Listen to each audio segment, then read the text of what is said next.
تو اب صرف بیوی ہی کا آپشن رہ گیا ہے. فَإِنَّهُمْ غَيْرُ مَلُومِينَ، فرمایا یہ لوگ قابل ملامت نہیں ہیں.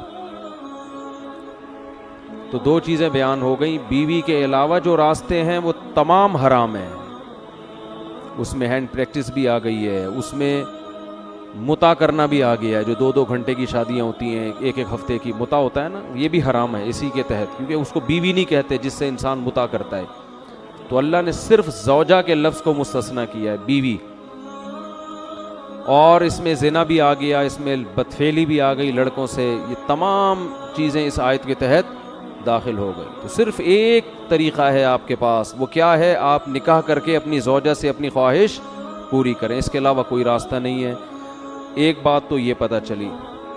دوسری یہ پتہ چلی فَإِنَّهُمْ غَيْرُ مَلُومِينَ، جو نکاح کر کے اپنی خواہش پوری کرتا ہے یہ لوگ قابل ملامت بولو نہیں. تو ہمارے ہاں 2 قسم کے فنٹر مارکیٹ میں پائے جاتے ہیں. ایک فنٹر وہ ہیں جو لبرلزم کی انتہا کو پہنچے ہوئے ہیں. وہ کہتے ہیں گرل فرینڈ رکھ لی، اگر کسی سے تھوڑی بہت کچھ ہو گئی، جیسے یونیورسٹی میں ایک دوسرے کو پرپوز کیا نا، انہوں نے گلے ملے، تو ایکچولی اس میں کوئی اتنا بڑا مسئلہ نہیں ہے، ایسی خام خمیں، ذرا دل صاف ہونا چاہیے انسان کا. یہ بھی فنٹر گیری میں ٹاپ پہ پہنچے ہوئے ہیں. جب گلے مل ہی لیے تو اب آگے تکلف کی ضرورت کیا ہے؟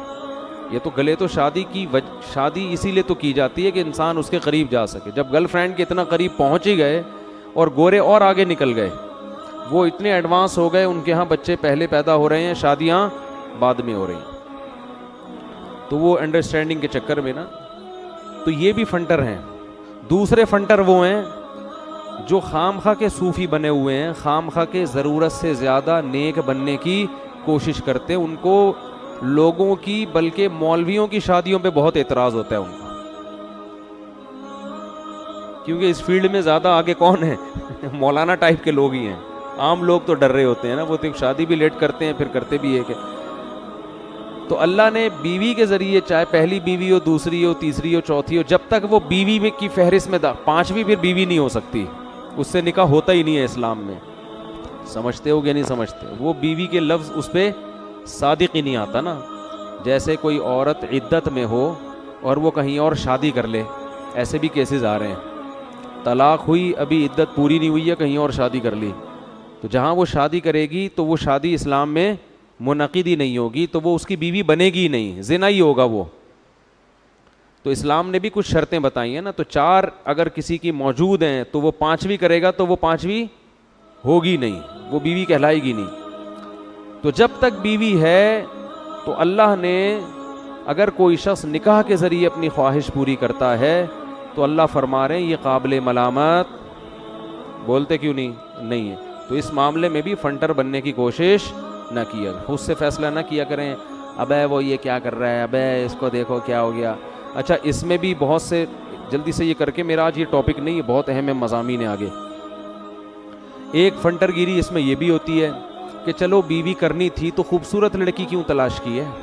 اس پہ بھی لوگوں کو کیا ہوتا ہے، پیٹ میں مروڑ، کہ چلو کسی نے شادی کرنی ہی تھی تو خوبصورت سے، کم عمر سے کیوں کی. اس میں تکلیف اس کو ہونی چاہیے جس کو پیغام نکاح بھیجا ہے کہ آپ کی عمر زیادہ، بڑھاپا آپ پہ آ رہا ہے، بال آپ کے سفید ہو گئے، تو آپ کو میرے لیے پیغام بھیجتے ہوئے شرم نہیں آتی؟ اس کو تکلیف ہونی چاہیے نا، جو 17 سال کی، 16 سال کی، 18 سال کی ہے. اگر اس کو تکلیف نہیں ہو رہی ہے یا اس کے ابا کو نہیں ہو رہی ہے، تو پھر اگر محلے والوں کو تکلیف ہو رہی ہے تو یہ محلے والوں، وہ کیڑے والا لطیفہ سن لے میرا. وہ جو درخت سے گرا تھا نا بندہ، سمجھ میں آ رہی ہے بات؟ یہ درخت سے گرنا تھا. ابھی آج ایک کیس سامنے آیا کہ ایک بڑی عمر کے صاحب تھے، ان بڑے مالدار تھے، تو انہوں نے شادی کی کم عمر خوبصورت لڑکی سے. لڑکی بھی خوش ہے، پیسہ بہت تھا ان کے پاس. اب وہ جہازوں میں لڑکی نا، دوسرے ملکوں میں، وہ صاحب کہیں یورپ میں رہتے ہیں، کوئی سمجھے گا نہیں کس کی بات ہو رہی ہے، کیونکہ اب ظاہر ہے یورپ میں تو درجنوں صاحب رہتے ہیں نا. بعض لوگ کہتے ہیں آپ نے ہمارا قصہ سنا دیا، تو کسی کو کیا پتا بھائی میں کس کا قصہ سنا رہا ہوں، ایسے تو بہت لوگ ہیں. تو یورپ میں رہتے ہیں، وہ بیگم کے بہت مزے ہو گئے، بنگلے شنگلے بنا کے دے دیے اس کو، وہ غریب لڑکی. اب لوگ اعتراض کر رہے ہیں کہ یہ دیکھو اتنی عمر کا ہو کے اتنی کم عمر سے شادی کی ہے. تو جس سے شادی کی ہے وہ خوش ہے ٹھیک ہے، وہ کیا ہے، خیر بلے بلے ہو گئی اور کیا چاہیے. اس کے کزنوں میں ایک سے ایک ہینڈسم پڑا ہوا ہے لیکن جیب میں روکڑا نہیں ہے ان کے. تو اس نے کہا بھائی پرانا ہو جیب میں روکڑا ہو یہ نئے سے, یہ ہر ایک کی اپنی تھنکنگ ہوتی ہے. بعضوں کو یہ نہیں ہوتا, بعض کہتے ہیں غریب ہونا چاہیے لیکن جوان آدمی ہونا چاہیے. تو یہ اللہ نے اس کو چوائس دی ہے کہ بھائی وہ خود فیصلہ کرے. تو یہ آپس کی انڈرسٹینڈنگ ہوتی ہے کون کہاں شادی کر رہا ہے. تو جہاں بھی جو کر رہا ہو نا وہ ان کا آپس کا معاملہ ہوتا ہے, اس میں کباب میں ہڈی بننے کی کوشش نہ کیا کریں. اللہ سے دعا مانگا کریں اللہ مجھے بھی کوئی دلا دے, بس اتنا حق بنتا ہے آپ کا. اس سے زیادہ آپ کو تکلیف ہوگی تو یہ آپ کی اپنی ٹینشن ہے, حسد ہے آپ کو, خام خواہ میں گھلیں گے اور ٹینشن کے علاوہ کچھ بھی حاصل نہیں ہوگا. ہاں کسی بڑی عمر کے آدمی نے کسی خوبصورت یا کم عمر لڑکی کو بے وقوف بنا کے شادی کی ہے تو پھر اس پہ اعتراض بنتا ہے. بعض دفعہ ایسا بھی ہوتا ہے, ایسے کیسز آئے ہیں کالے کولے لگا کے بندہ جوان بن کے چلا گیا, بعد میں پتہ چلا یہ تو سارا حلیہ ہی بگڑا ہوا اس آدمی کا, شناختی کارڈ میں عمر چھپا رہا ہے اپنی, جھوٹ بول, وہ تو پھر دھوکہ ہے نا. یا لڑکی کی مرضی کے بغیر اس کو زبردستی باپ نے اس کی شادی کر دی. بعض علاقوں میں ایسا ہوتا ہے کہ لڑکی کم عمر ہوتی ہے, باپ بڈھے لوگوں سے اپنی کم عمر بچی کی پیسوں کی لالچ میں شادی کر دیتا ہے, تو یہ بھی حرام ہے, ناجائز ہے. سمجھتے ہو؟ اس پہ آواز اٹھنی چاہیے.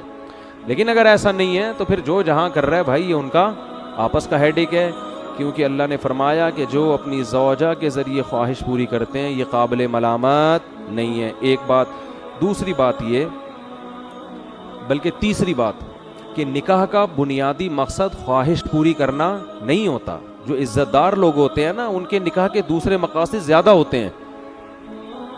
جیسے ہمارے نبی صلی اللہ علیہ وسلم نے جو نکاح کیا تو پہلی شادی حضرت خدیجہ سے کی, آپ کی ایج 25 سال اور حضرت خدیجہ کی ایج 40 سال. تو ظاہر ہے اس میں تو عیاشی تو پیش نظر معاذ اللہ ہو ہی نہیں سکتی. پھر آپ نے بہت ساری بیوہ عورتوں سے نکاح کیا. امی عائشہ سے نکاح کیوں کیا؟ وہ کم عمر تھیں. علماء کہتے ہیں پیغمبروں میں عورتوں میں کوئی پیغمبر نہیں آتا, تو ہمارے نبی چاہتے تھے کہ ایک ایسی کم عمر لڑکی سے نکاح ہو کہ آپ کے دنیا کے سے جانے کے بعد ان کی اتنی ایج ہو کہ وہ لوگوں کو علم سکھا سکیں, نبی کے سائے میں نہ پروان چڑھیں. تو حضرت عائشہ کو یہ فضیلت ہے کہ وہ بچپن سے لے کے جوانی تک کس کے سائے میں چھاؤں میں پلی ہیں؟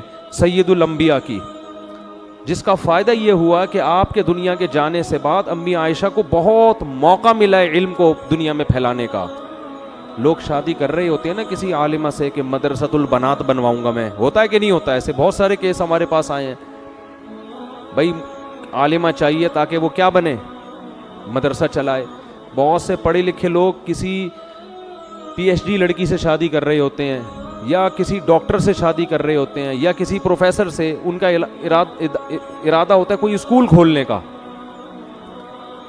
تو یہ بھی حکمتیں ہوتی ہیں. تو ہمارے نبی نے جو امی عائشہ کی عمر کم تھی اور ان سے جو نکاح کیا اس کی بنیادی, یہ اللہ کا فیصلہ تھا, بنیادی وجہ علماء بیان کرتے ہیں تاکہ آپ کو علم کی اشاعت کا موقع ملے. اسی وجہ سے علماء کہتے ہیں کہ آدھا علم اس امت کو اکیلی حضرت عائشہ سے ملا ہے.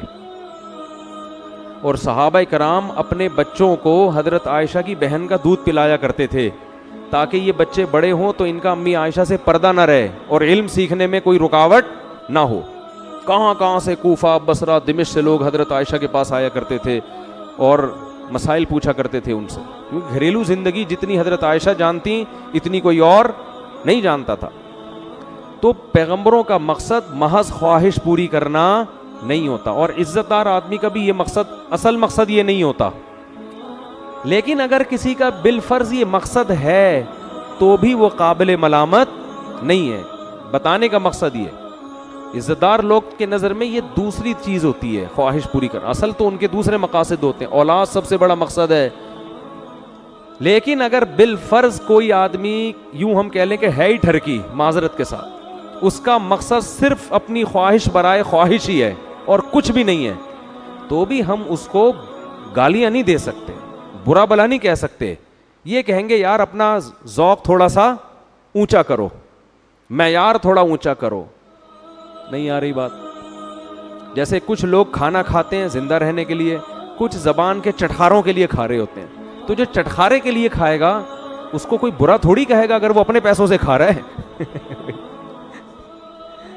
دیکھو ایک آدمی گول گپے کھا رہا ہے, اب آپ گئے اس کے پاس, کیوں کھا رہا ہے بھائی گول گپے, کیا اس سے تیرے مسل بڑھ جائیں گے ہیں, یا پروٹین کی جو کمی ہے وہ پوری ہو جائے گی؟ وہ کہے گا بھائی گول گپے سے بڑا مزہ آتا ہے یار, تو ذرا تو ایک نوالا لے کے دیکھ, مزہ نہ آئے پیسے واپس.